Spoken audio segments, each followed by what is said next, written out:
going on, guys and gals, and welcome to Goodwill Hunting.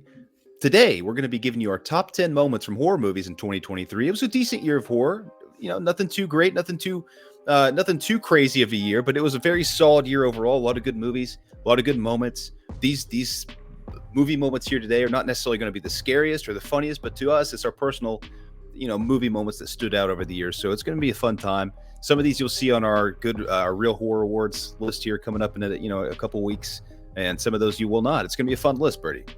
Dude, man, it's going to be such a fun listen. For someone who doesn't think 2023 has been that great of a year, or it's just been a good year, we're surely doing a lot of these videos about 2023. That's true. Well, I guess it's like, you compare it to 22. 22 was one of the best years we've seen in a long, long time. 2023 wasn't bad. A lot of great movies, a lot of good moments we're going to talk about today. When we were making going over the nominations and everything for the Real Horror Awards, like, man, there's a lot of scenes that came out that didn't make this list. It's not on here, not because they're not really like scary, but they're really cool, or they're not super funny, but they're really cool, and so this is a good opportunity to kind of talk to the people here about some of those scenes that really just stood out and made it, were super memorable over the year. Yeah, absolutely. We got freaking cool scenes. We got scary scenes. We got sad scenes. We got funny scenes. We got all kinds of scenes. We got lays, blaze, tays, and all kinds of aces. We'll discuss them in another time, folks. Let's get down to business. But before we kick things off, what do you guys think? What are some of your best moments in the horror realm for 2023? Let us know in that comment section down below. Without further ado, Brad, do you have any of the HMs? Got a couple, man. I'm going to start with the scene in Megan, the movie with the doll, the freaking artificial intelligence doll. Just wanted to kind of mention that scene where she's in the woods. She rips that kid's ear off and he goes and runs down the hill and gets smashed by the way, there are going to be some spoilers in this list for the movies we talk about. Nothing that's going to ruin movies or anything, but specific scenes, things like that. We're going to be talking about them. So just be mindful. But yeah, she rips that kid's ear off and then he goes flying down the hill and gets smashed by a car. I thought it was pretty good. Plus, he was an asshole anyway. We wanted him to die. So that was a good scene. I like that. Another one would be the Ghostface scene where he's in the convenience store that we saw in the trailer when he's chasing the Carpenter sisters through New York and they dip into that little gas station convenience store thing in the middle of New York City, and he chases in. There's a dude with a shotgun behind the counter and he's like chasing Ghostface around, and Ghostface gets a shotgun on his ass, blows his head off. The girls slip out, or he slips out the back door, and the girl's like, oh, where are we gonna... That was a good scene. I like that. It was very tense. It was a very good moment. There's a lot of great moments like that in this Scream movie that were similar. I just chose this one because it was like the most memorable. But yeah, it was good. I can't with you, man. I can't. It was a good scene. It was a good scene. Don't worry about it. Like, you'll know why later. Don't worry about it. But let's go ahead and go to honorable mentions. Like Brad said, this is definitely spoiler related. So if you do not want to get spoiled, I would suggest pause this video, watch those particular scenes and movies from 2023, and come right back here and enjoy the show. So Brad, first, my first HM is one of your favorite movies from 2023, and that is from The Nun 2. Sister Irene. Delete it. Get out of here. Go to the next video. That's why I put the HMs. I put it at the HMs, but it's the HMs, though. It's that scene from the trailer where Sister Irene is looking at that paper stand, like the magazine stand, and that whole like scare developed. It was cool seeing in the theater, so I figured I'd give that a little shout out. My other honorable mention, Brad, you're gonna like this one, James. James. It's the freaking scene where Mia Goth goes crazy over James in Infinity Pool. That would be my other honorable mention, because just Mia Goth just giving it another great performance. Just going pretty much doing the Mia Goth method. She's just going to use facial expressions and just yell out things. And she does it to perfection. And those are my honorable mentions. All right, my number 10 is going to be from the movie Cobweb. Okay, this movie... was one, it kind of fell through, under the cracks or whatever as the year went along. But I remember when I watched it, I actually really dug it. I enjoyed it quite a bit. And, I probably need to watch it again. But, the movie's about this, the scene I'm talking about is, the kid, this whole movie, he's like, the whole kind of first half of the movie, he's in this situation. He lives with his parents. The parents are kind of weird, a little off, and, his life is a little weird, a little off. And, as the movie progresses, we find out more and more and more you know, how much of a dickhead these parents are. They got him locked up in the basement like Michael Myers from Resurrection.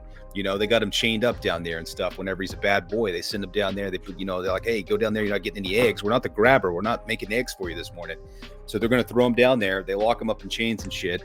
But anyway, like, you know, we find out more and more dark secrets about the parents. Like, they're killing people, like all kinds of crazy shit. They're a bunch of dickheads. Eventually in the movie, the scene I'm talking about is where the kid finally kills the parents. He poisons them.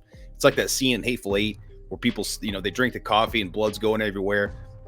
It was really good. It was a good moment of just, you know, fuck it. I'm here. You guys are fucked. I'm going to go live my life. You're not. You're going to stay here in the kitchen. And yeah, it was just great. The performances there, the surprise, all that stuff was fantastic. I really enjoyed the scene. Dude, if freaking Homelander were my freaking father, I'd be freaking loony too, or just be nervous as hell, be on the freaking like pretty much eggshells at that point. If he was ever my dad, that would not be a good situation. Jason Starr, or whatever his name, outstanding. Anthony Starr, I can't remember. Yeah, Anthony Starr. Yeah, he was great in the movie, and that scene was one that was awesome.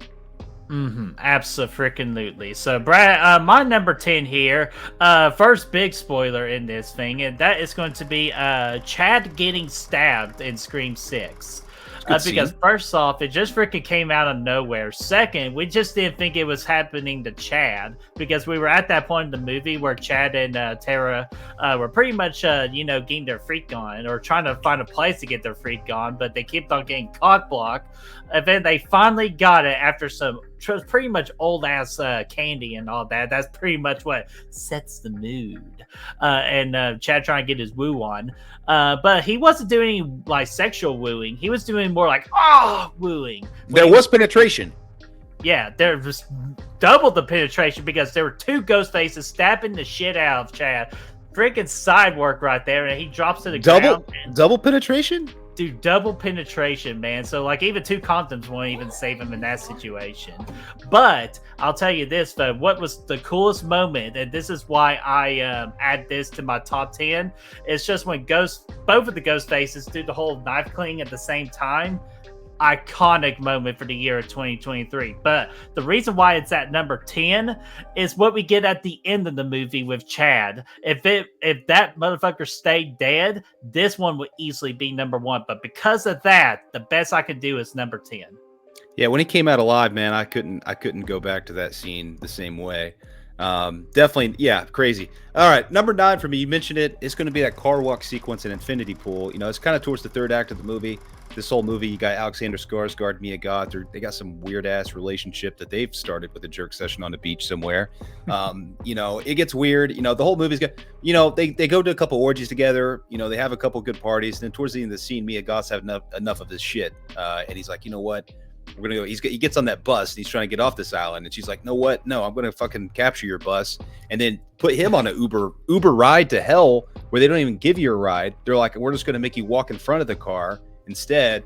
And she rides on the hood. She's getting sloshed on champagne or wine or whatever the fuck she was drinking, and this is it. Yeah, that scene right there, man. The background's good. You got nice location there for your walk of shame. This is the biggest walk of shame of all time. I don't even know where they were walking to. Where were they taking him? I don't know. But either way, the performance here by Mia Goth is what really stands out about this sequence. Everything about it. Alexander Skarsgård, just how weird it is. Everything about it. Outstanding sequence. I love the way it works out. And this is really kind of where you had the turn. You know, this is where Mia Goth really became the true villain. This is where you knew, this is where Alexander Skarsgård really knew that, you know, he was in a pickle here, in a tough spot. So I like it. Turning point for the movie, and one of the biggest scenes for me that stood out this year. Damn, if a girl was going to give me a jerk session, that would be the last person I would freaking think for it to be a classic horror villain. But man, Mia just sold it big time. That's why I'm glad I put an honorable mention, but I knew you would put that in your top 10. So Definitely. You know what, Brad? Good pick. My number 9, another favorite Brad's from this year. This is from the movie Insidious: The Red Door. Change the channel. Go to some other channel. No, you come right back here. You come on. I'm just kidding. But anyways, Insidious: The Red Door. The thing I'm talking about is Josh the CTR scan scene. You know, where he's freaking in that side of that machine getting checked on. Thinking it's like, is he all really there? He's there, but he's not really there. He's in the other side, Brad. What area was he in? Actually, was a good scene. One of the most memorable moments of that movie. Number Yeah. 8 for me. Oh, but where was the info? The farther, the Yeah, the farther. further then that freaking old freaky guy just decided to join him, and he goes like, "Hey, you want a jerk section in this CTR scan?" That's where Josh wakes up, and all. Nah, I'm kidding, guys. But seriously, though, very good job by Patrick Wilson developing that scare of that scene, and it was very effective. Yeah, that was a good scene, man. Number 8, I had to pull something from Salt in here, and I think it's going to be this one right here. A lot of good moments in the movie, but this is the one that stood out. It's when John Kramer finally starts his game. Not the eyeball scene at the beginning, but after he goes to Mexico, he gets his treatment, and all that stuff like that, and it ends up being that sham, and he figures it out. Everybody gets scooped up, and then they wake up in the freaking room where the game starts. And that moment where he comes in there, he doesn't play games with him. He doesn't come in here with the tricycle. He does later, but not he doesn't do all that. He just comes in there. He's like, "Hey, I'm John Kramer, and you fucked up. You guys fucked up. You're gonna find out. You fucked around, and you're gonna find out here now. You're in my room of pain. It's going down." But yeah, that whole sequence where he's kind of telling them all, that they got to earn their, right to live and, respect them, all that great stuff. All of his monologues great. Good performance by Tobin Bell here, of course, but also, this first kill there too. We get that wiretrap kill here as well. Kicks right into that. Everybody knows they're in a fucked up situation once that trap starts and the chick starts sawing her freaking leg off. Everybody know they're at that point shit's real, and they're gonna have a long night for sure. Probably not as long as the one with the wire saw, but still pretty long. And that was the moment it all kicked off. That's the moment when Kramer was back, the official return of John Kramer, the return of these freaking Saw games. That was it. Dude, but freaking, there were no fun and games to be played on that particular thing. So, it's easily my favorite trap of the entire movie. So, another great pick, Brad. My number 8. Let's get a little dancing going on here. Is this Megan? Damn right, it's freaking making her freaking fancy dance moves at my number 8. It's the Megan dance from Megan. I really strongly considered putting in the Bulletproof song, but it's not really a best moment. It's more of like a what the fuck moment, more than anything, if we're going to be honest. So I left it off, but I figure I'm mentioned again. But it's definitely the dance, because like you could just tell that was just going to start something within the horror community. You see other people freaking start doing the dance move, memorizing the dance move, and if your scene does that, starts kind of like a movement of that, you did something right and did something what we call, wait for it, memorable. So it was a great job putting in that particular scene, and it was just entertaining. It'll just stand for the rest of the time in the 2020s. Yeah, it definitely stands out there for sure. One of the most biggest scenes on a trailer from the year for sure. Mm-hmm. Number 7 for me, man. This is one that I almost forgot and didn't put it on the list, but I just remembered it, and I'm going to remember it again. It's the elevator scene from Evil Dead Rise, when Beth and the other girl, they get on the elevator. They're trying to get away from the situation. The thing starts filling up with blood, a lot of blood. You said more blood. They gave you more blood here. One of the coolest sequences with blood since the Pennywise, the It Chapter 2, probably a couple years ago. Really effective, and it reminds you, it's a nice callback to The Shining. I'm sure that was intentional. I'm not 100% sure, but I'm pretty positive, like 99% sure was exactly what they were going for. And I love The Shining, so I thought it was a really cool sequence. And just again, anytime you have your characters covered in blood, and then the elevator fall, like it's great. That's kind of how it gets to that end sequence there in the garage. So really cool stuff, man. I love the hell out of that. Dude, fantastic scene. And come on, Brad, it's from The Shining. Yeah, oh yeah, I know it. I just, I don't want to put words in other people's mouths, but I know it. Do you not understand the words that are coming out of my mouth, Carter? Man, don't understand the words that are coming out of your mouth, man.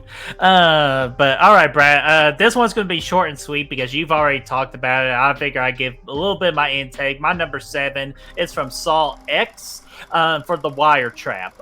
Definitely, like I said before, my favorite trap in the entire movie is Saw X, because that one just sticks the most out to me. If you say like, Brett, what's something about Saw X? Go right now. That would be the first thing I mentioned because I definitely think that was the best moment from Saw, and I feel like that could even in the future be a top moment in the Saw franchise as like it gets more of a cult following. I just have that feeling about this particular scene. This scene was freaking brutal. It was shocking because I didn't think we were going to get this kind of brutality into this particular movie. But this is what really jump started for me. Like, oh damn, this could be a really damn great movie since the original three. It was all because of this scene, this setup, perfection for a Saw movie. So my number 7 is The Wire Saw Trap. I like that, man. I like that. Number 6 for me, Talk to Me. That's the movie we're talking about right now. It's going to be that I am scene talking to you. No, the movie. This is a scene where the kid, the brother Riley, I think his name, gets possessed. They're doing the hand party there, and they're shaking hands. Up to this point in the movie, there were a couple creepy moments involved in the hand, but it's all been kind of like fun and games for the kids. They have these parties. They're doing the hands, like they're seeing all these crazy people. They're getting possessed. They're doing all these crazy TikToks and all these other videos, and people are licking dogs, and dogs are licking people, and there's weird shit going on with that. But they're having a good time at the end of the day, for the most part. It's like a party, everybody. But this is the moment where it really turns. It takes a 90-degree turn, 180-degree, I should say. It turns super dark, turns crazy. Little brother Riley gets possessed, starts beating himself, not off, but in the head. He starts like freaking like smashing his head on the table and shit, and his blood pouring, his nose breaks, and all this stuff. And they couldn't get him snapped out of it. They're trying to. And that's the moment the movie really takes a shift. And again, it just makes it a more dark movie, a scary movie. One of the scariest scenes of the year too. I believe it's a nomination on the Real Horror Awards as well. So one of the most tense scenes of the year. Not quite up there with the highest for me, but it's definitely up there. Very good moment. Probably my favorite, my most memorable moment from Talk to Me. Nah, dude, very nice. And that was your number 6, right? That was 6, yeah. Oh, excellent. Because you know why I ask? Because that's also my number 6 is the Riley possession scene from Talk to Me. Shoot, what the freaking odds of that? But Brad, you pretty much marked down the major stuff. So the only thing I will actually include in this one, though, is because throughout the entirety of the movie, they were explaining the rules of the whole Talk to Me session and or just I'll let you in and all that stuff. And they warn you about the bad things about this game, but we haven't really seen it like the bad side of this game in particular until this possession happened. Like this is like what everybody feared of, like, especially from the audience. So it's like, oh, this is so dumbass. It's going to freaking take a little too long, get fully possessed. It happened, and it couldn't happen to a more innocent person within the movie with the little brother. And it was such a great scene. It definitely made me go like, And like you, this is the most memorable moment of this movie, with many memorable moments in this movie, especially sucking toes. But number 6 is Riley possession. Okay. All I want to do is suck a toe. Number 5. Number 5. This is the only movie on the list that I put 2 things on. That's the reason the Scream thing didn't make it on the list, because I got another one for Scream coming. Spoiler for me.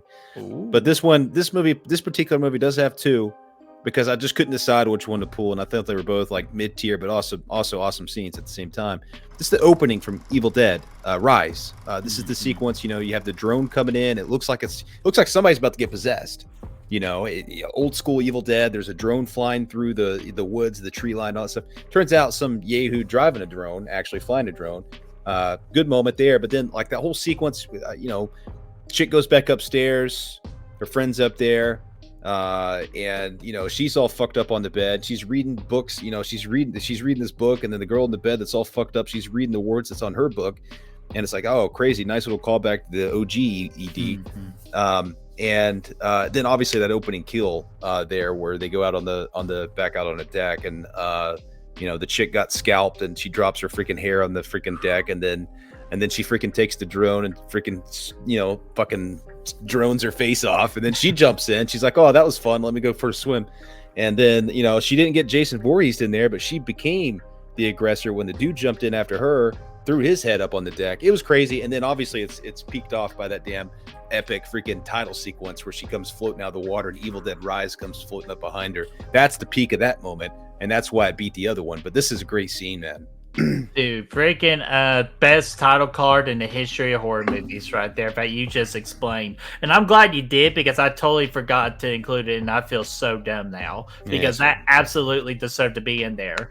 But I do have a scene from Evil Dead Rise, but it'll be coming up here a little shortly. But first I want to get to my number 5, Brad. This is where you convinced me that this is a horror movie now, so I treat it like a freaking horror movie. And that's going to be the first time Godzilla used the atomic breath. Like, and what really makes this, Brad, is just the score that builds up to that moment, the classic Godzilla score, but more modernized the score. Fantastic, by the way. But just when he's just like Godzilla's just destroying everybody, like destroying every person, every freaking building, and you're like, okay, he's freaking doing all this stuff. There's nothing more worse that he can do in this situation. Godzilla's like, hold my beer. And then he freaking charged up and just that motherfucker drinking Fireball though. Dude, he had to be drinking fire. Speaking of Fireball, get some Fireball. But freaking Godzilla just turning all blue and just shooting that freaking blast. And it's the most beautiful atomic breath blast I've ever seen that Godzilla ever delivered. Just what it was just so. It's like no pun intended, but it was breathtaking. It truly was. It really was, man. I was shocked. I was sad for the people, but at the same time, I was like, "Yeah, that was badass." I love this scene, and I'm glad I was able to put it in my top 5. Yeah, I like it, man. We might hear more about Godzilla in a little bit. Number 4, Thanksgiving. We're gonna be talking about, but not the holiday Thanksgiving. We're talking about the movie, and not even the day Thanksgiving. We're talking about Black Friday here, the day after Thanksgiving, because that's the opening of this movie. People at Walmart getting freaking waffle irons and shit. This is the most epic, like, opening for a slasher movie. I think I don't know, maybe ever. It's it's the craziest, most bonkers thing. So the movie obviously starts off, Thanksgiving or whatever, and then it really quickly shifts into Black Friday. Well, actually, it's all on Thanksgiving. I'm sorry, it's Thanksgiving night, back when they did Black Friday on Thanksgiving night at Walmart. And there's this whole sequence where everybody's going to, it's basically Walmart, it's off-brand, like non fucking copyrighted Walmart is what they threw in here. And it's basically what Black Friday used to be like. If you used to go out and get freaking Blu-rays like I did at Walmart, this is what you ran into. All kinds of people, everybody's waiting on the doors to open. They finally just bust their ass in. People are trampling each other. And you think it's going to stop there, but it doesn't, dude. There's this poor soul. He's trying to get a waffle iron for $7. Good deal, right? But not really, because he ends up chopping his fucking neck off at the door, coming in the glass door, and he's bleeding out everywhere, but he's still trying to get his fucking waffle iron. People are getting their arms snapped. They're getting scalped from buggies, all kinds of crazy stuff. I don't even know. It's like the Royal Rumble in there, but it's like, instead of getting eliminated by throwing over the ropes, people are just dying. Very chaotic scene. I love it. I think this is really just the moment that I knew this movie was going to be a fun time, and it was right at the beginning. And, it's everything that, really makes, I don't know, horror fun, I guess. And a good slasher movie, it's thrown in here. Get to introduce to the characters, but that's not really, the best part. The best part is just the chaos. Creative kills here. A lot of fun stuff. They keep doing stuff. You keep thinking the scene's over, and it just keeps going. It was a blast. Dude, very good pick, my friend. Definitely, I might mention that later, maybe. So my number 4 is going to be going back to Evil Dead Rise, and this is Mother Deadite at the door. This was the time where Lily and the 2 children of the possessed mother actually were able to put Mother Deadite outside in the hallway where she's causing all kinds of chaos, which that was a good scene, by the way, too. Mother Deadite causing all that killing in the hallway and all that with the shotgun and all that. Yes, but the major part of that scene is when Mother Deadite walks up to the door, trying to confuses the little girl to let her in, and just, you better open up now.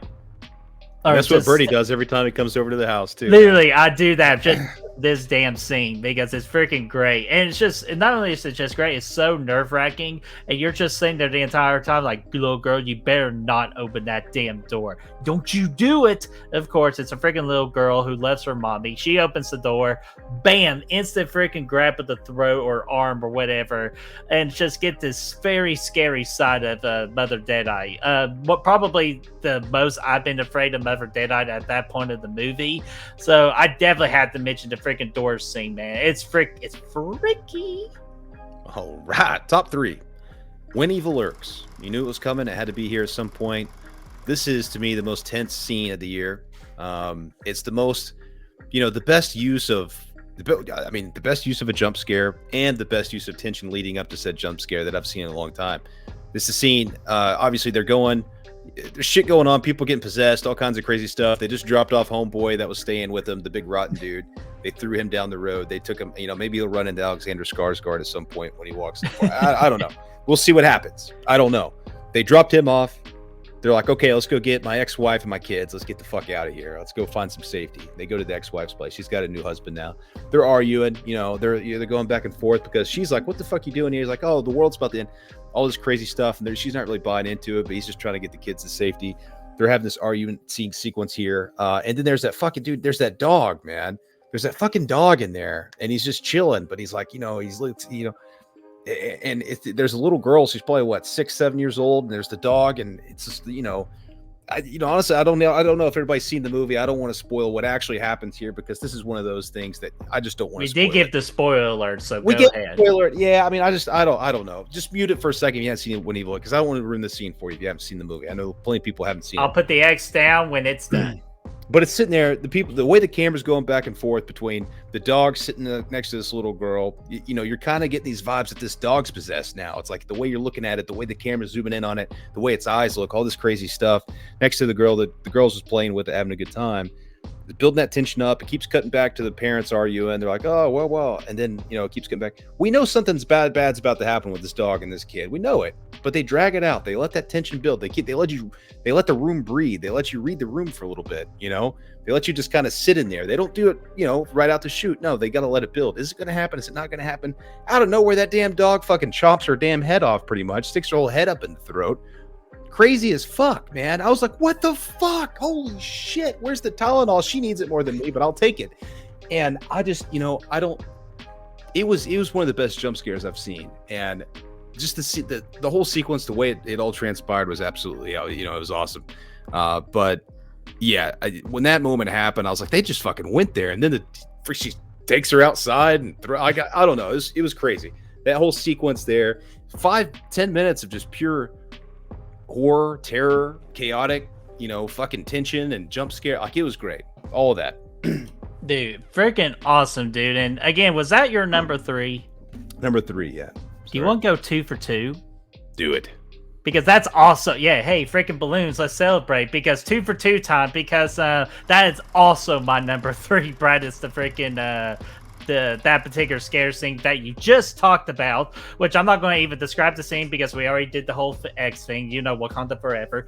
But I'll just say this: it's just I did not see that scene coming. And talk about, like, if there's a time that a horror movie ever makes me press pause, I'm telling you something, you hit gold. And with that particular scene, you hit gold with me on that one. Definitely. Is it probably the biggest jump scare of my entire life? No. Does it deserve top 3? Abso-freaking-lutely. So my number 3 is that scene Brad just talked about. Dig it. Okay, number 2. It's time. It's time to talk Godzilla here. Okay, and I could have put 3-4 different scenes from the movie right here at number 2. I'm not going to do that. I'm going to say it because, like, if I didn't pick one, it would have been 3 and then 4. So I'm not going to do that. I'm just going to pick one. I'll briefly talk about the other ones. You mentioned the atomic breath, outstanding scene, emotional, all that stuff was great about it. The build up, again, the tension there with the spikes turning blue all the way up. The scene at the beginning, we get mini ass Bud. I was going to say Bowser. It wasn't Bowser. Baby Zilla. Hey, it could be Bowser. You get Baby Godzilla. Peaches. You get Baby Godzilla at the very opening of the movie on this dark ass beach, and there's people shooting guns at him, and there's fire, and his face is getting illuminated. Very scary, very terrifying. That's the moment I knew I was in for a treat.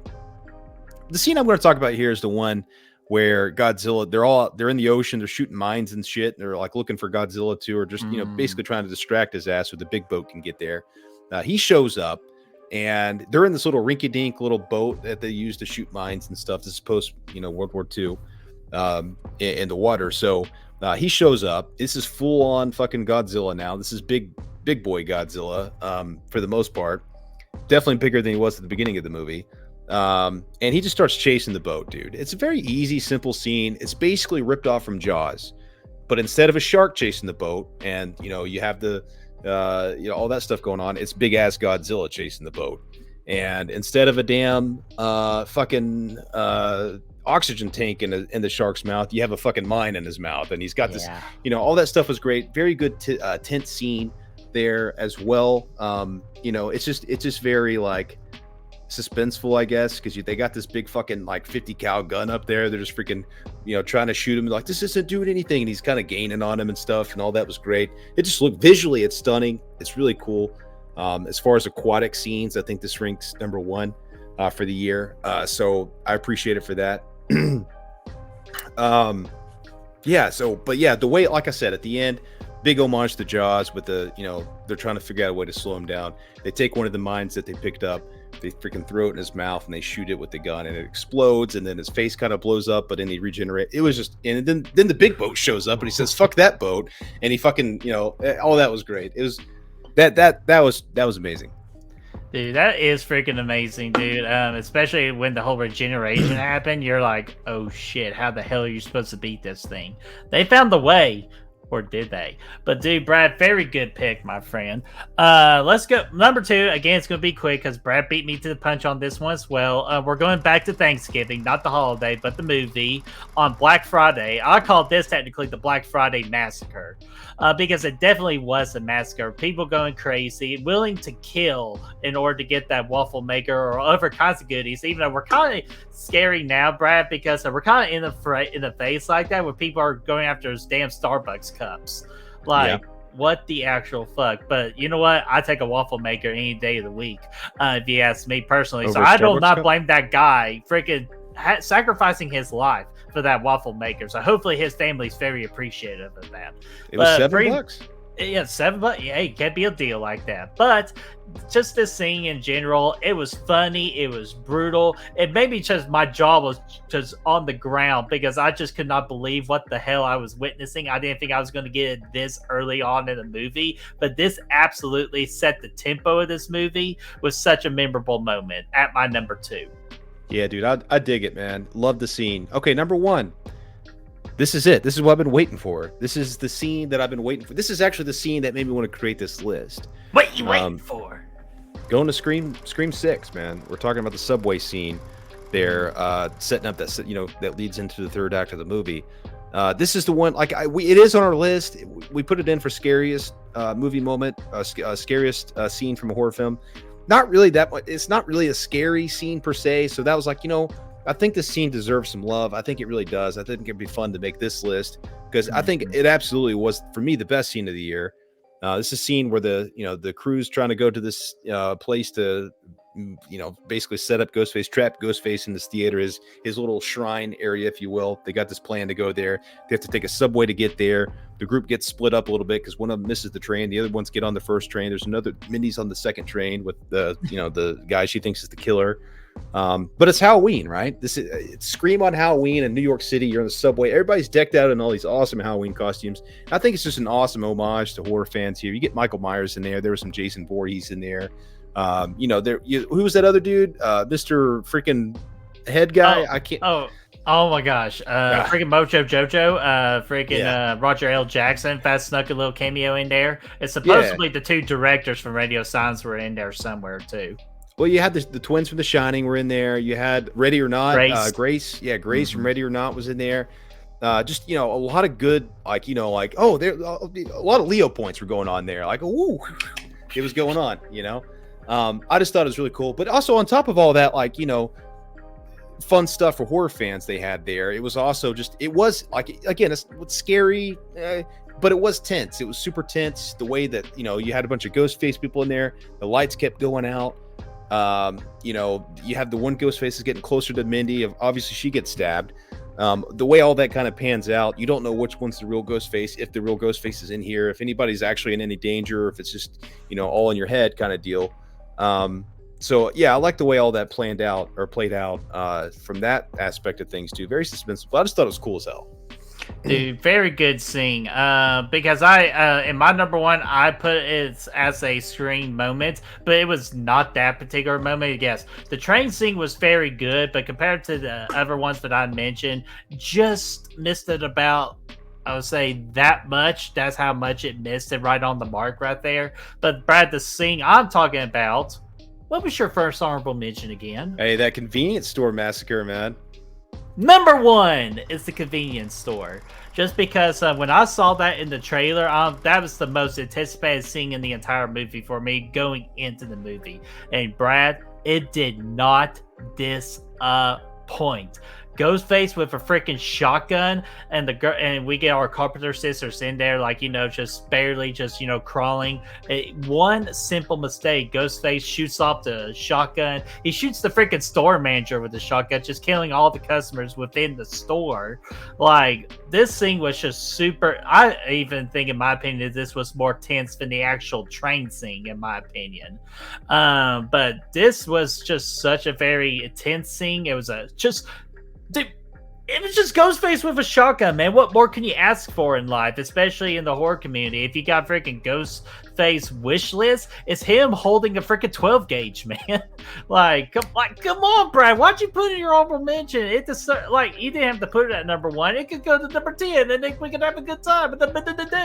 But guys, seriously, Fo, this is such a great scene. I love it. It's so damn iconic. Ghostface with the badass mask with a freaking shotgun. What more can you want from the Scream fans? So my number 1 is that convenience store.